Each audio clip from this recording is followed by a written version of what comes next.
ఛత్రపతి సంభాజీ మహారాజ్ విక్కీ కౌశల్ నటించిన ఛావా సినిమాలో ప్రాణం పోసుకున్న పాత్ర సంభాజీ మహారాజ్. ఈ సంభాజీ మహారాజ్ గురించి ఈ వీడియోలో తెలుసుకుందాం. ఛావా అంటే లయన్స్ కబ్ అని అర్థం. అంటే ఛత్రపతి శివాజీ సింహం అయితే ఛత్రపతి శివాజీ కొడుకైన సంభాజీ ఆ సింహానికి వారసుడు అని. ఛావా అనే పదానికి ఇంకో అర్థం కూడా ఉంది. అదేంటంటే నీడ అని. సంభాజీ మహారాజుని ఉద్దేశించి ఛావా అనే పదాన్ని వాడతారు. అంటే ఛత్రపతి శివాజీ యొక్క నీడనే ఛత్రపతి సంభాజీ అని దీని అర్థం. సంభాజీ కథ మొదలు పెట్టాలంటే సంభాజీకి 2 సంవత్సరాల వయసు నుంచి మొదలవుతుంది. తను 2 సంవత్సరాల వయసులోనే తల్లిని కోల్పోతాడు. ఈ సమయంలో తండ్రి అయిన ఛత్రపతి శివాజీ యుద్ధాలలో చాలా బిజీగా ఉంటాడు కాబట్టి నానమ్మ అయిన జిజియాబాయి సంభాజీని పెంచుతుంది. ఏ విధంగా అయితే శివాజీని రామాయణ భారత కథలు వీరగాథలు వినిపించి పెంచిందో అదేవిధంగా సంభాజీని కూడా ఓ వీరుడిగా తీర్చిదిద్దడంలో జిజియాబాయి పాత్ర ఎంతో ఉంది. ఇక సంభాజీ 9 సంవత్సరాల వయసులో ఉండగానే మొఘల్స్ ఆయన్ని బంధించి ఆగ్రాకి తీసుకెళ్లి జైల్లో వేస్తారు. ఆ తర్వాత చాలా సంవత్సరాలు మొఘల్స్ అధీనంలోనే సంభాజీ ఉండాల్సి వస్తుంది.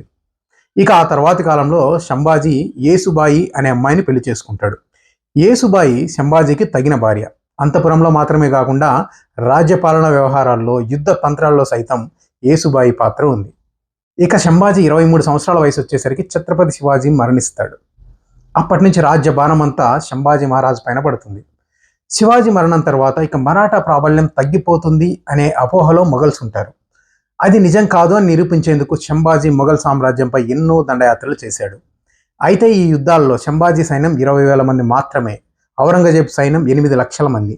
అయినా కూడా సంభాజీ మరాఠా సైన్యం మొఘల్ సైన్యాన్ని వీరోచితంగా ఎదిరించేది. ఆ తర్వాత 9 సంవత్సరాల్లో దాదాపు 120 యుద్ధాలలో సంభాజీ గెలిచాడు అని చెప్పి చరిత్ర చెప్తోంది.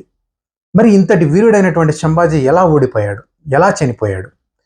వీరుని ఎదిరించలేని వాళ్ళు ఎప్పుడూ వెన్నుపోటుని ఎంచుకుంటారు. అలానే సంభాజీ కూడా వెన్నుపోటుకి గురయ్యాడు.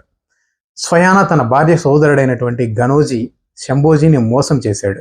మరాఠా సైన్యం వెళ్లే రహస్యదారుల గురించి ఔరంగజేబ్కి సమాచారం చేరవేశాడు గనోజీ. ఈ విధంగా మొఘల్ సైన్యానికి సంభాజీ చిక్కుతాడు. యుద్ధ ఖైదీగా దొరికిన సంభాజీని ఔరంగజేబ్ చిత్రహింసలకు గురి చేశాడు. వీధుల్లో ఊరేగిస్తూ ప్రజలతో రాళ్లతో కొట్టించాడు. చర్మం ఒలిపించాడు, గోళ్లు పీకించేశాడు. చివరకు 2 కళ్ళు కూడా పీకించేశాడు. నాలుక కూడా తెగ కోశాడు. ఇన్ని చేసినా కూడా సంభాజీ ధైర్యాన్ని వదలలేదు. చివరి క్షణాల్లో కూడా భయపడలేదు. సంభాజీ మరణించే ముందు ఔరంగజేబ్ మతం మార్చుకో, నీకు ప్రాణభిక్ష పెడతా అన్నాడు. అయితే ఆ చివరి క్షణాల్లో కూడా స్వధర్మాన్ని స్వరాజ్యాన్ని వీడలేదు సంభాజీ. తన ఊపిరి పోతున్నా కూడా స్వరాజ్య భావన యొక్క ఊపిరిని పోనివ్వలేదు సంభాజీ. అందుకే చరిత్ర పుటల్లో ఛత్రపతి సంభాజీ మహారాజ్ది ఓ మర్చిపోలేని మరుపురాని ఘట్టం.